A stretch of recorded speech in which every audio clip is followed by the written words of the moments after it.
Queridos irmãos e irmãs, retomando aqui a nossa palavra nessa manhã, é que o pessoal que me convidou sabe que eu falo demais, eu prego muito.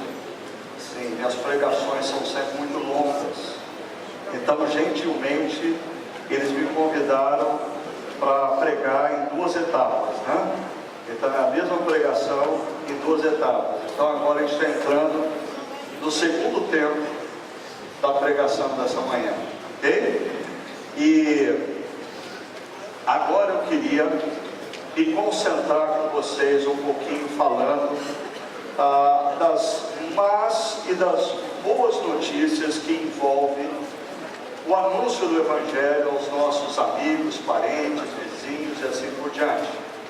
E se você está lembrado, se o café não roubou de você a memória, nós estávamos em Colossenses capítulo 1, verso 6, aonde o apóstolo Paulo, queridos e queridas, deem uma lida e perceba assim o poder do que o apóstolo Paulo está descrevendo aqui. Ele diz: por todo o mundo este Evangelho vai frutificando e crescendo.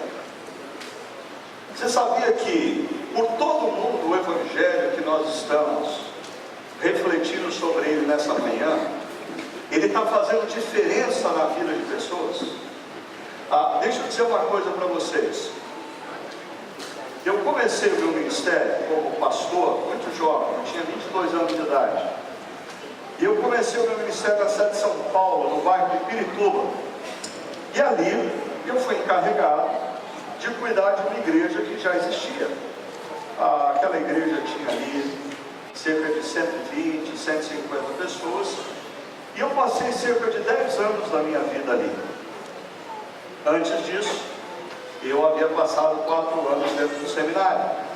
Aí eu saí daquela igreja para ir para os Estados Unidos, onde eu passei uns 2 anos estudando lá, e voltei para o Brasil para ser professor de um seminário da minha denominação.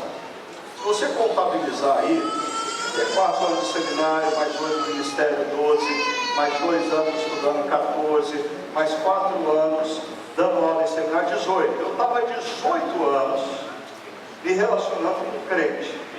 Há 18 anos. De manhã à tarde à noite, crente. Café da manhã, almoço, jantar, crente. Deixa eu confessar uma coisa para vocês. Chegou um momento na minha vida em que eu ensinava sobre o Evangelho, mas eu tinha algumas dúvidas silenciosas no meu coração de que o Evangelho, como o apóstolo Paulo descreve em Romanos, era poder para a salvação, poder que transformava vidas. Sabe por quê? Vou ser sincero, eu não via mudança na vida dos crentes. Os crentes quase me convenceram de que o Evangelho não tem poder. Aí, quando eu lecionava no seminário em Campinas, uma professora do seminário veio até mim e disse: Ricardo, eu tenho um grupo de pessoas na minha casa que a gente estava precisando de alguém que estudasse a Bíblia com elas. Você não estaria disposto a estudar a Bíblia com essas pessoas? Na época eu era só um professor do seminário. Eu gosto muito dessa relação de cuidado, de pastoreio. Então eu aceitei estar naquele grupo. Então ali eu comecei uma caminhada que eu não sabia quando eu tinha começado, mas uma caminhada que duraria 14 anos. Por 14 anos eu estudaria a Bíblia naquela casa toda quinta-feira à noite. E o grupo daquela casa, quando nós começamos em 98 até final do ano 2000, cresceu para em torno de um pouco mais de 100 pessoas estudando a Bíblia naquela casa.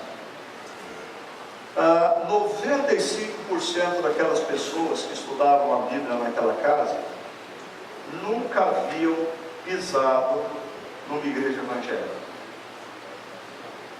E a minha experiência com aquelas pessoas me convenceu que o Evangelho é poder para salvação, para transformação, para redenção de todas as coisas.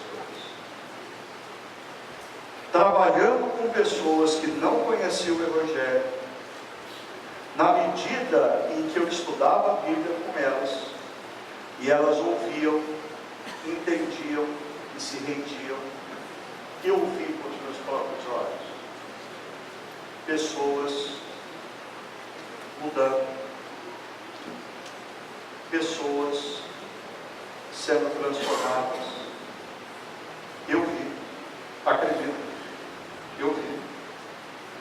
Pessoas são transformadas.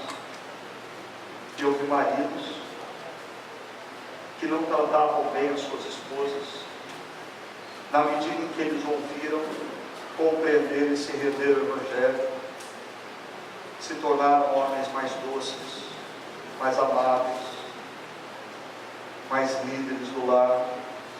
E eu vi mulheres amargas, azedas, críticas, câncer nos ossos do marido. Na medida em que ouviu o Evangelho, compreendeu e se rendeu, se tornaram mulheres mais amáveis, companheiras idôneas. E eu vi gente sendo transformada. Um dia, e aí desse grupo surgiu a igreja, e um dia eu recebi de presente essa foto aqui do meu amigo Raul Henrique. O Raul, ele está aqui no centro. Então você pode ver a família inteira pratica karatê. Faixa preta nessa família é assim, arroz e feijão. O Raul um dia chegou no meu escritório e contou a história dele.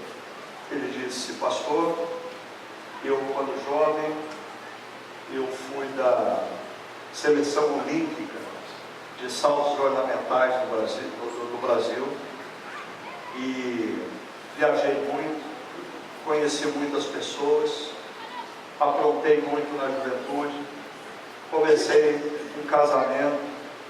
Num determinado momento, esse casamento começou a não dar certo devido à minha própria atitude e postura como homem. Esse casamento acabou, eu me casei novamente, e ele chegou ali para dizer assim: pastor, eu estou imerso numa depressão, nada deu certo, a minha vida está um caos, a minha relação com os filhos está um caos. E eu estava pescando com um amigo que é da sua igreja, e esse amigo disse: você precisava conhecer mais acerca de Jesus, você precisava ouvir quem é Jesus e o que Ele fez por você, você precisa ouvir e compreender o que Jesus fez. E ele me disse: eu estou aqui para isso. E eu então contei para ele a história de Jesus e a implicação disso para a vida dele. E naquela tarde, o Raul ouviu, compreendeu e se rendeu ao Evangelho. No domingo seguinte, ele trouxe a atual esposa, a Fátima.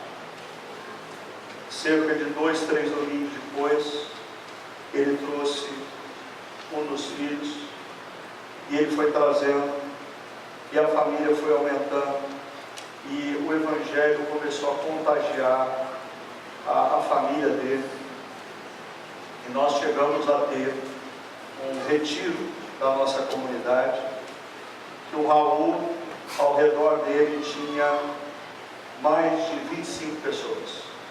até a ex-esposa dele estava no pacote, porque o Raul queria que ela também compreendesse, ouvisse, entendesse e se rendesse ao Evangelho. E ele me deu essa foto, e atrás dessa foto ele escreveu alguma coisa assim: pastor, o senhor nunca mais se esquecer ou duvidar que o Evangelho transforma a tudo e a todos. Mas eu volto ao ponto inicial. E o meu ponto inicial talvez seja o incômodo que eu quero deixar para vocês nessa manhã. Porque nós não temos que redescobrir o Evangelho na evangelização dos nossos amigos, parentes e vizinhos. Eu diria que o primeiro passo é a gente redescobrir o Evangelho nas nossas vidas. Antes de eu pregar o Evangelho para outros, talvez eu tenha que voltar a pregar o Evangelho para mim mesmo, a ponto do Evangelho voltar a aquecer o meu coração, voltar a aquecer a minha mente, voltar a aquecer a minha fé. O Evangelho, quando pregado para mim mesmo, ele tem o poder de trazer novamente no meu coração o primeiro amor. E quando a gente tem o primeiro amor, a gente não precisa fazer curso de evangelização. A mulher samaritana não fez curso de evangelização. Ela simplesmente entrou na vila dela e falou assim: venham e vejam. É isso que acontece quando alguém entra em contato com o Evangelho e é impactado pela mensagem do Evangelho. Agora, voltando ao verso 6, eu queria conversar um pouquinho com vocês sobre a comunicação do Evangelho. E aqui, o verso 6 nos dá algumas dicas. A primeira delas, que eu já enfatizei agora pela manhã, é que o primeiro passo para alguém se render ao Evangelho é ouvir acerca do Evangelho. Então, o desafio aos pastores aqui presentes: nós precisamos fazer o nosso povo ouvir mais acerca do Evangelho. O Evangelho, ele não nos transforma, porque em algum momento a gente já passou a crer que o Evangelho é o ABC da vida cristã. Depois que alguém ouviu, compreendeu e se rendeu ao Evangelho, não precisa mais ouvir o Evangelho. E daí a gente tem que estudar doutrinas da salvação, escatologia e um monte de coisa, e o Evangelho é esquecido na nossa mente e no nosso coração. O Evangelho tem que ser ouvido constantemente.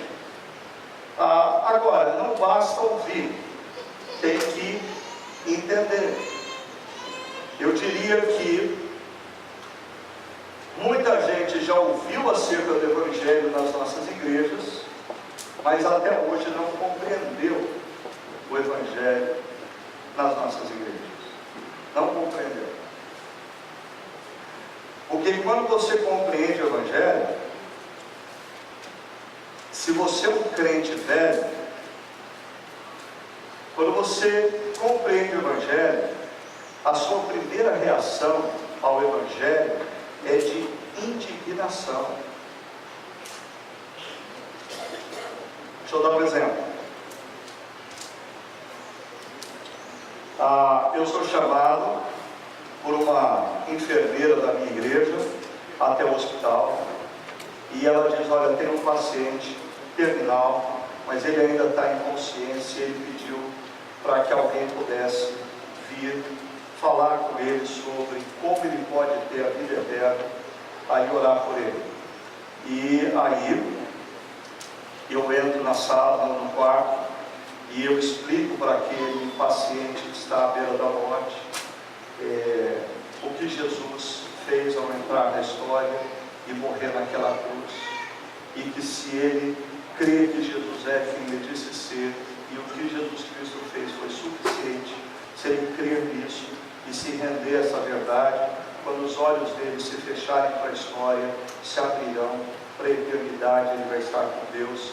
E ele me pergunta: mas mesmo eu tendo sido quem eu fui, mesmo eu tendo feito tudo que eu fiz, eu disse para ele: quando você olha para a cruz e você compreende o que aconteceu e se rende à cruz, você é perdoado de todos os seus pecados. Não há mais dívida alguma. Lembre-se de que Jesus disse para um ladrão que estava do lado dele na cruz: hoje mesmo estarás comigo no paraíso.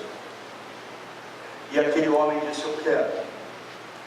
E eu então orei, convidando ele para orar comigo e se render a Jesus. E quase que segundos depois que a gente terminou de orar, ele faleceu. Ele está na eternidade. E aí eu me volto para a enfermeira e digo: quem era ele? Ela disse: ele era um dos maiores traficantes que nós temos no Brasil. Esse homem já matou muita gente. Esse homem gerou crise em muitas famílias. Muitos jovens foram viciados em droga e cometeram crimes bárbaros por causa desse homem. Qual você pensa que foi o meu primeiro sentimento? De alegria? Porque na medida em que nós nos tornamos religiosos, sutilmente, nós começamos a acreditar que salvação é uma questão de justiça. E a gente começa a pensar assim: mas não é justo isso. Não é justo. Olha quem esse cara foi, um traficante, matou muita gente, liderou bandos que mataram jovens, levou jovens ao vício, levou famílias ao caos. Quantos jovens perderam a vida por causa desse sujeito? Não é justo, não é justo, ele tem que pagar por isso. Mas quando a gente pensa assim, é porque a gente chegou num ponto da vida que a gente acha que se Deus resolver agir baseado na justiça, a gente escapa. Por que a gente acha que a gente escapa? Porque a gente está na igreja todo sábado. Porque a gente é boa praça. A gente não faz o que os jovens do mundo fazem. A gente não se divorcia, a gente está com a mesma mulher há 60 anos, a mesma mulher. Tem que ter algum mérito nesse negócio. Então, a religião começa a fazer a gente trabalhar na lógica da justiça e não da graça. Deixa eu explicar isso de uma outra forma. Você vem aqui essa manhã e eu prego o Evangelho para você e você fala: ah, então é isso, quer dizer que eu fui salvo pela obra feita por Jesus na cruz, e como eu creio que Ele é quem Ele disse ser, e o que Ele fez foi suficiente. Quando os meus olhos se fecharem para a história, se abrirão para a eternidade, e isso não tem a ver com o que eu faço, tem a ver com o que Cristo fez. Aleluia. Aí você vai para a sua casa, aí você dorme. Quando você dorme, imagina se o computador tem uma linguagem, a sua mente dá um shutdown, desliga tudo, tá? Aí na manhã seguinte, você acorda. Se você é como eu, você assim acorda, mas o sistema operacional ainda não está recarregado. Meu sistema operacional só recarrega depois da segunda xícara de café. Antes disso, ainda está carregando, está carregando. É que eu sou um modelo mais antigo. A moçada já é processador assim, mais rápido, coisa assim, né? Mas aí, quando o seu sistema operacional recarrega, você sabe o que acontece? O seu sistema operacional recarrega no modo religião. Amanhã cedo, quando se acordar, e se você não se lembrar do Evangelho, logo nas primeiras horas do dia, você vai funcionar o dia inteiro no modo religião. Quer ver? Você acorda atrasado, e você tem um compromisso, e você não teve tempo para ler a Bíblia e fazer oração. Você sai de casa pensando: ai meu Deus, eu vou ser castigado, eu não li a Bíblia, não orei hoje de manhã. Não, o encontro que eu vou ter na família não vai ser abençoado porque eu não tive tempo de oração. Irmãos e irmãs, eu não estou falando que a leitura da Bíblia e da oração não é importante. Eu só estou dizendo que nós atuamos no modo religião quando a gente começa a achar que Deus vai nos abençoar porque a gente fez alguma coisa. Deus vai estar conosco porque a gente fez alguma coisa. Deus vai nos abençoar porque Cristo nos reconciliou com Ele. Deus vai estar conosco porque não há mais condenação para aqueles que estão em Cristo. Eu leio a Bíblia e oro em gratidão a esse Deus que tanto me ama. Eu não leio a Bíblia e oro para ser abençoado. Isso é paganismo. Eu dou o dízimo porque eu sou grato por tudo que Deus tem me dado e porque eu confio que toda a minha provisão vem dele. Eu não dou o dízimo para ser abençoado, porque isso é paganismo. Não é espiritualidade cristã. Então você percebe que não basta você ouvir o Evangelho, entender o Evangelho e se render ao Evangelho uma vez na vida. Você tem que toda manhã se relembrar do Evangelho e se render novamente ao Evangelho. Porque quando a gente menos espera, está aí eu e você operando no modo religião. Eu tenho que fazer tudo certinho para Deus me abençoar. Se eu fizer alguma coisa errada, Deus vai me punir. Eu fiz um negócio errado, Deus vai me castigar. Ei! E a cruz de Cristo? Toda vez que você pensa que algo que você faz é capaz de fazer com que Deus te ame mais ou te ame menos, você está dizendo que você é maior e mais poderoso do que o que Cristo fez na cruz. Não existe nada mais poderoso do que o que Cristo fez na cruz.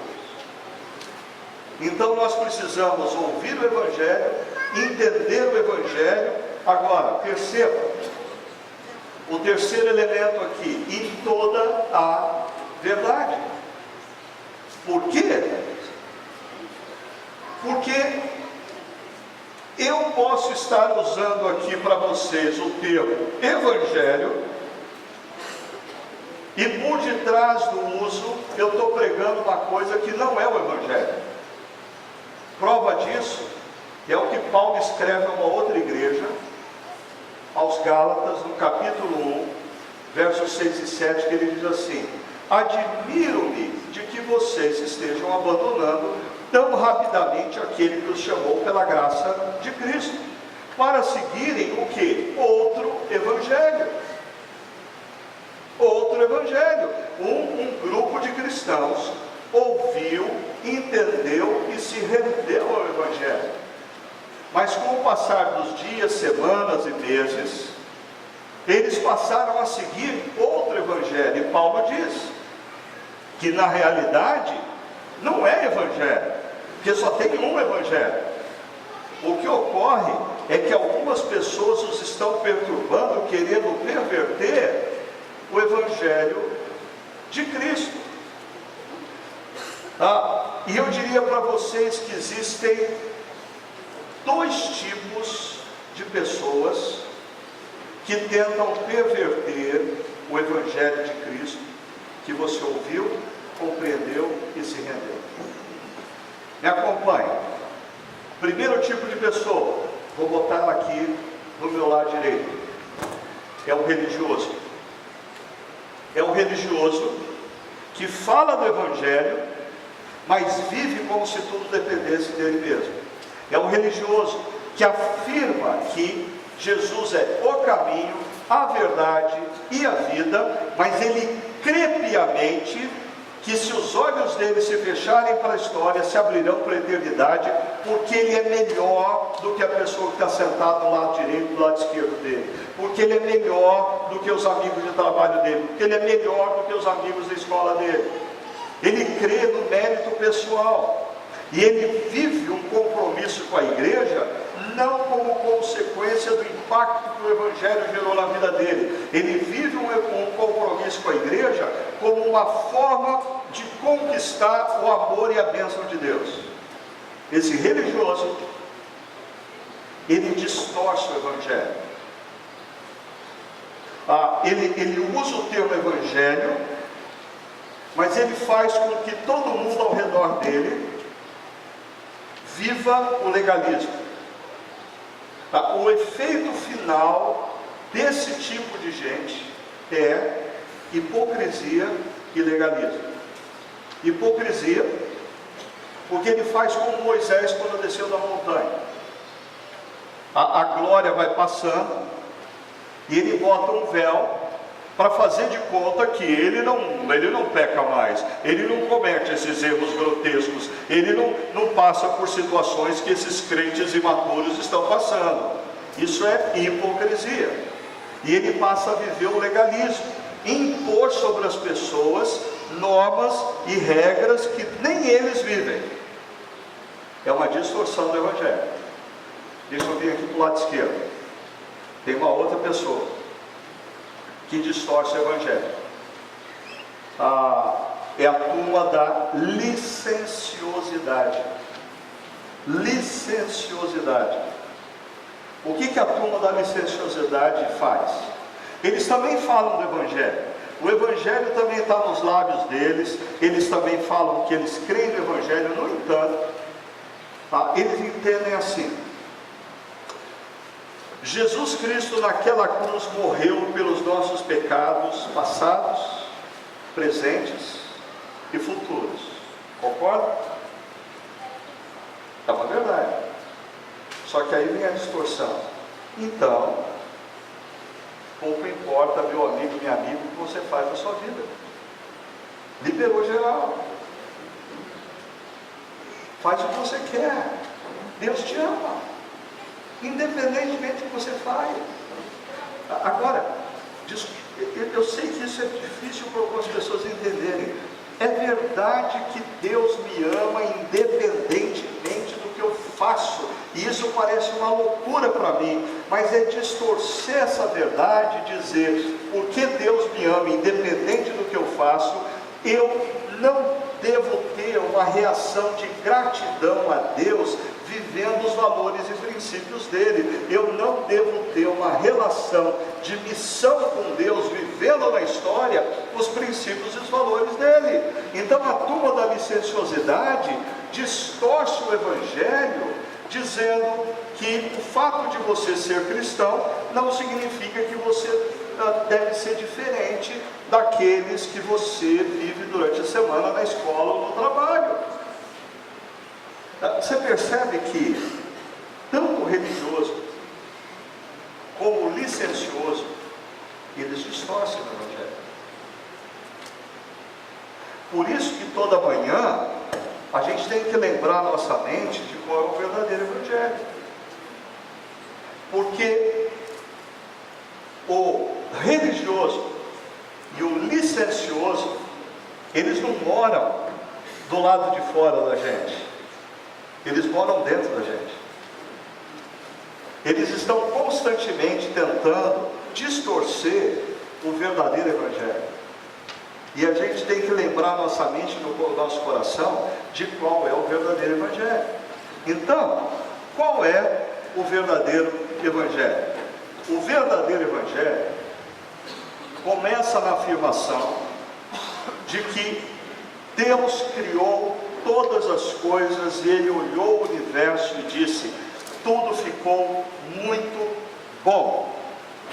A palavra Evangelho significa no grego literalmente boa notícia. Pergunto para você, não é uma boa notícia o Deus que é totalmente autossuficiente, que não precisa do nosso amor, que não precisa da nossa adoração, que não precisa fazer nada para se sentir plenamente satisfeito, esse Deus decidir compartilhar da sua glória, da sua vida, da sua alegria com criaturas como eu e você? Quando Deus diz, haja luz, essa é uma boa notícia, porque tudo que existe veio a ser. Deus não precisava da criação para se realizar, Deus não precisava da criação para se sentir feliz, Deus não precisava de nós para se sentir amado, mas Deus nos deu uma boa notícia ao criar todas as coisas. A criação é uma boa notícia, é evangelho. Mas os nossos primeiros pais romperam com Deus Criador. E essa é a má notícia. Essa é a má notícia. Essa ruptura gera a desconexão e, consequentemente, isso afeta a relação do ser humano com o seu próprio organismo. O câncer é uma realidade hoje, com a sua psique. A depressão é uma realidade, com o seu semelhante, a violência urbana, as injustiças, a opressão, as guerras, são realidade. O desequilíbrio com a natureza, os maremotos, os furacões, os terremotos, os tsunamis, são realidade. Você já se deparou com pessoas que fazem a seguinte pergunta para você: peraí, se Deus é bom, por que existe tanta injustiça? Por que existe um tsunami que mata 2.000, 3.000 pessoas? Por que existe atentado terrorista que mata tantas pessoas? Se Deus é bom, por que tudo existe? Qual a resposta que você dá? Peraí, tudo isso que está à nossa volta é fruto do plano de Deus? Ou é fruto da opção dos nossos primeiros pais? Logo, tem um livro que o título dele em português é o seguinte: não era para ser assim. Não era para ser assim. Toda vez que você lê as manchetes que estão na primeira página do jornal, você tem que lembrar do seguinte: não era para ser assim. Toda vez que você ouvir e ver uma notícia chocante no telejornal, você tem que lembrar o seu coração e a sua mente: não era para ser assim. Toda vez que você for levado a se questionar: mas se Deus é bom, por que o diagnóstico da minha vida é de câncer, é de depressão? Por que do divórcio? Por que da crise no casamento? Por que do desemprego? Você tem que lembrar dessa afirmação: não era para ser assim. Não era para ser assim. Houve uma queda. E deixa eu explicar isso para vocês de uma maneira que você nunca mais vai esquecer. Quem aqui já viu uma Ferrari? Uma Ferrari, levanta a mão. Quem já viu pessoalmente uma Ferrari? Quem já viu por foto uma Ferrari? Ok, então todo mundo, a maioria sabe que é uma Ferrari, tá? Então eu vou apresentar para aqueles que nunca viram uma Ferrari, e eu vou relembrar para aqueles que já viram uma Ferrari o que é uma Ferrari, tá? Eis aí uma Ferrari. É uma Ferrari.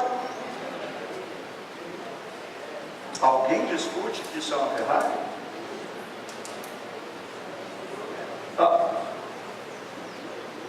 O cara chegou mais perto para ver, ó. E tem o símbolo da Ferrari. tem a cor da Ferrari, é uma Ferrari. Então aí, vocês se dividem em grupos para cientificamente entender uma Ferrari a partir do que eu ofereço para vocês. E vocês vai ter o grupo da psicologia da Ferrari, que vai, a partir da Ferrari, essa aí, entender o comportamento psicológico de uma Ferrari. A turma da sociologia da Ferrari vai entender o comportamento social de uma Ferrari. A turma da biologia vai tentar entender como uma Ferrari se comporta biologicamente. Só existe um problema aí. Isso é uma Ferrari pós-queda.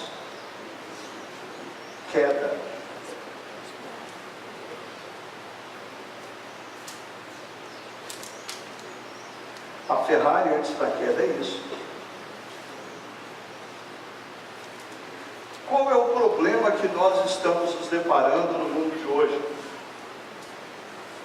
Quando o mundo examina o ser humano, o mundo não parte do pressuposto de que houve uma queda. Então, vou mostrar para você. A pedagogia diz para você assim: não, a criança, no fundo, a criança é boa. Você tem que deixar ela crescer e não pode reprimir, porque ela é boa. A pedagogia não parte do pressuposto que o que ela está vendo é uma criança pós-queda. As emoções, ela nasce disfuncional. A criança nasce disfuncional. Você quer uma prova disso? Alguém aqui precisou ensinar coisa errada para a criança? Mas você já viu o trabalho que dá ensinar coisa certa para uma criança? Já nasce com problema de alinhamento de direção, já tende para o mal. Outra coisa, e aqui que eu quero que você preste muita atenção, para você não falar por aí que eu falei o que eu não disse, ok? Quando a psicologia analisa o ser humano e diz assim: olha, essa pessoa sente atração por alguém do mesmo sexo. Isso é normal. Presta atenção. Olhando para o ser humano pós-queda, é normal. Porque as nossas emoções estão disfuncionais. É tão normal uma pessoa sentir atração sexual por alguém do mesmo sexo, quanto um homem ou uma mulher muito bem casados, com parceiros muito bonitos, muito legais, serem tentados sentindo atração sexual por uma outra pessoa. Por quê? As nossas emoções são disfuncionais. Então, a falta desse conceito na nossa sociedade, porque assim, o homem, o ser humano que eu estudo, não é o homem, o ser humano pré-queda. Eu estou examinando um ser humano disfuncional, um ser humano distorcido, um ser humano disfuncional porque houve uma queda. Então, quando o ser humano acha que ele é essa Ferrari, e você diz para ele assim: eu preciso te contar uma boa notícia. Deus entrou na história para te reconciliar com Ele e fazer todas as coisas novas. Mas o cara se acha isso. Ele só vai entender o Evangelho como uma boa notícia a hora que ele perceber que ele é isso. Faz sentido? Só a hora que ele perceber que tudo que acontece ao redor dele é disfuncional. Por quê? Porque os nossos primeiros pais romperam com Deus Criador. Então, deixa eu dar uma outra dica para você sobre evangelização aqui. Na cultura contemporânea, é muito complicado você querer convencer o indivíduo de que ele é um pecador, tá? Não cola. Se você falar assim, por exemplo, você é pecador porque você é um adúltero. Ele trabalha com uma categoria na qual o adultério não é um erro. Então ele não se sente pecador. Várias coisas que no passado a gente acusava o indivíduo individualmente, ele dizia, é verdade, hoje o indivíduo não aceita isso. Então, qual é o caminho hoje na evangelização para você mostrar para o sujeito de que houve uma queda e nós precisamos de um redentor? Via de regra, você tem que ir primeiro para a dimensão social. Olha o mundo que nós criamos. Olha a quantidade de crianças que morrem de fome. Olha quanta miséria. Olha quanta violência urbana. Olha quanta corrupção. Nós precisamos de um redentor. O indivíduo hoje, ele se convence da necessidade, ou ele se convence de que essa é a nossa situação, primeiro, quando você mostra para ele os efeitos sociais e comunitários das nossas ações individuais. Olha o mundo que nós criamos. Olha o estrago que nós fizemos no planeta Terra. Olha quantas pessoas morrem todo dia nas nossas cidades devido à nossa violência. Olha a corrupção sem precedentes na história. E quanto mais os dias passam, pior fica. Por quê? Porque nós, seres humanos, somos disfuncionais. A maneira como a gente está agindo não é a maneira natural, é uma maneira disfuncional. E isso só aponta para uma verdade: houve uma queda. Houve uma queda. E qual é a solução para isso? Ok. A redenção.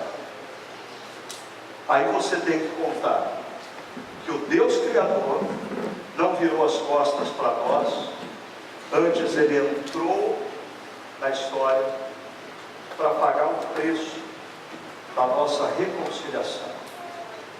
E quando você olha para a cruz e crê que Jesus é quem ele disse ser, e crê que o que ele fez foi totalmente suficiente, Deus começa na ressurreição de Cristo a fazer novas todas as coisas. Deus começa a restaurar a Ferrari, mas ele começa dentro de nós e a partir de nós. Por isso, ele nos dá uma missão. Mateus 28 diz que Jesus, antes de ser levado aos céus, chamou os seus discípulos e disse assim: olha, toda autoridade me foi dada no céu e na terra. Em outras palavras, Jesus veio, morreu, ressuscitou e venceu. Ele é o rei, ele domina sobre tudo e sobre todos. Jesus vai conduzir a história até o seu final. Qual é a prova que nós temos que Jesus vai conduzir a história até o final e vai fazer novas todas as coisas? Ele ressuscitou no terceiro dia. Ele venceu a morte. Ele vai conduzir a história até o final. Ele é o rei que vai levar a história, a restauração de todas as coisas. Mas aqui você precisa entender uma coisa, ó. Mateus 28 usa uma linguagem de 20 séculos atrás. O que acontecia 20 séculos atrás quando um rei saía à guerra? Olha só, o rei, ele saía à guerra com o seu exército, e o rei não lutava todas as batalhas. O rei só liderava o seu exército contra as batalhas estratégicas, que normalmente eram cidades muradas. Quando ele vencia as batalhas contra cidades muradas, todos os demais povoados que não tinham muro eram frágeis demais. O rei reuniu seus homens e dizia assim para eles: agora vocês vão para os povoados e para as vilas e anunciem que existe um novo rei. Aqueles que se renderem se tornam meus súditos. Aqueles povoados que resistirem, quando eu voltar, eu vou acertar contas com eles. E o rei voltava para o seu trono. O que Jesus está fazendo aqui é exatamente isso. Jesus é o rei que entra na história, vence a batalha principal, chama os seus súditos e diz assim: sabe o que eu quero que vocês façam agora? Vão para os povoados e para as vilas e anunciem que existe um novo rei. E esse rei não nos conquistou pela força, esse rei nos conquistou pelo amor. E convidem as pessoas a se renderem a esse novo rei que está fazendo novas todas as coisas nos céus e na terra. Essa é a boa notícia. O rei entrou na história e pagou o preço para fazer novas todas as coisas. E aí vem o último cenário, quando efetivamente Jesus faz novas todas as coisas nos céus e na terra. O clímax dessa história está aqui. É o coração do Evangelho. Mas o Evangelho é a boa notícia que vai da criação à nova criação. Perceba, o Evangelho não é algo que fazemos, mas sim algo que foi feito e consumado por nós. Nossa ação consiste em confiar plenamente no Evangelho. É isso que Deus espera de nós, que a gente confie no poder do Evangelho, não no poder que nós supostamente temos, mas no poder do Evangelho. E a gente comunica esse poder diariamente para nós, nos relembrando o que é o Evangelho. E a gente passa a comunicar isso para os nossos amigos, vizinhos, de uma maneira que eles escutem, entendam e se rendam ao Rei do Reino, que entrou na história e está fazendo novas todas as coisas. Ainda, eu diria, o Evangelho é a boa notícia de que, através da obra de Jesus, fomos libertos do mal, do efeito final da morte, bem como de todos os seus efeitos na vida e na sociedade. Por quê? Quando um homem e uma mulher escuta, entende e se rende, o Rei do Reino, Jesus, começa a fazer novas todas as coisas nele. E no trabalho dele, ele vai passar a agir diferente. Ele não vai mais chegar atrasado.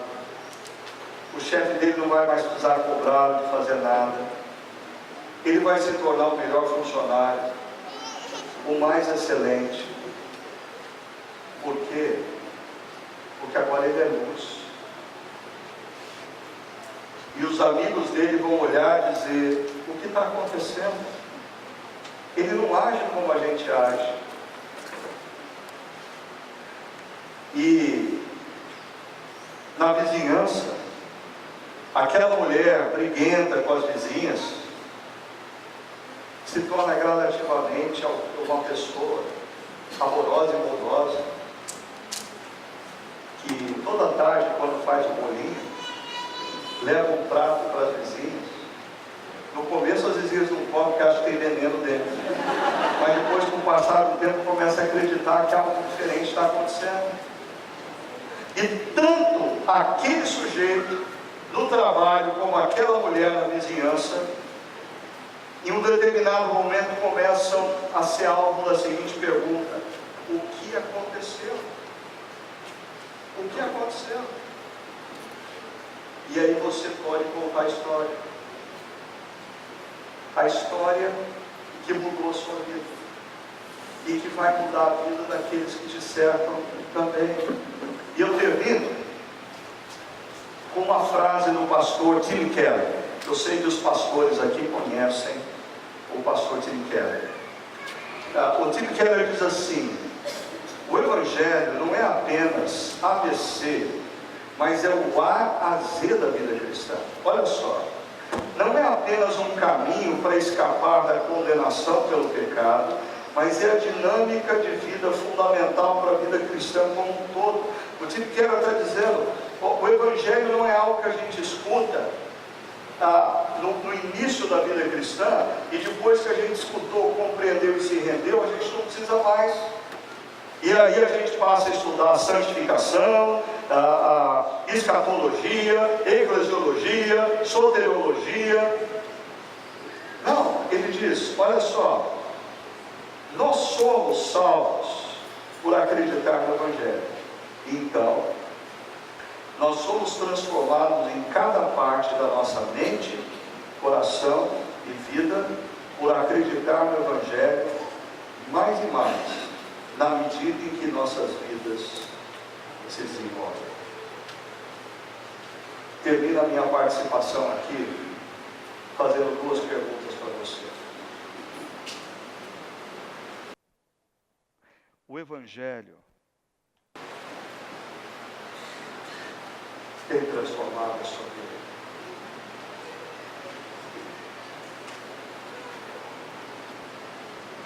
Se não,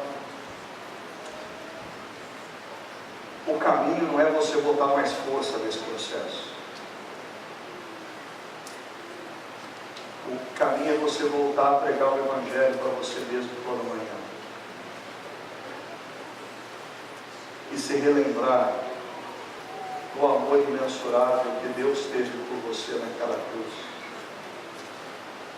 E deixar que esse amor te constrange a se tornar um homem, uma mulher melhor. O Evangelho tem transformado a sua vida.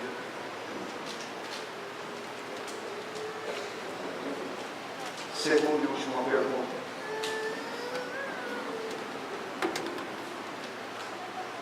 Você crê no Evangelho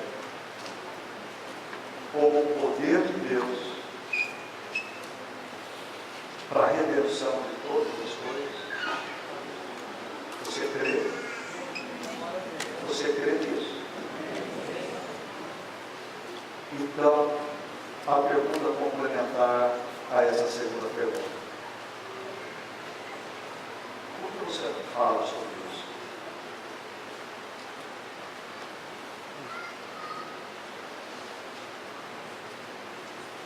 Por que os seus amigos não ouviram de você ainda sobre isso? Se você crer no Evangelho, é o poder de Deus capaz de transformar homens, mulheres, uma sociedade, um país e uma cultura. Que tal a gente parar de brigar com as pessoas por comportamento e passar a anunciar para elas o Evangelho? Porque o Evangelho tem o poder de transformar a tudo e a todos. Você crê nisso? Então fale sobre isso. Vamos orar. Senhor, que nessa manhã o poder do Evangelho reencontre. Que a mensagem do Evangelho volte a invadir as nossas mentes e corações. Que o Teu Santo Espírito opere com profundo poder, trazendo a clareza às nossas mentes e corações, para que possamos perceber todas as implicações do Evangelho para a nossa existência e que nós venhamos a nos render ao Teu poder, nos render ao poder do Teu Evangelho, que ao refletirmos no Teu amor profundo, imenso, imensurável amor, nós saiamos aqui nessa manhã constrangidos a mudarmos, constrangidos a falarmos mais dessa mensagem que transforma a tudo e a todos. Em nome de Jesus nós oramos. Amém.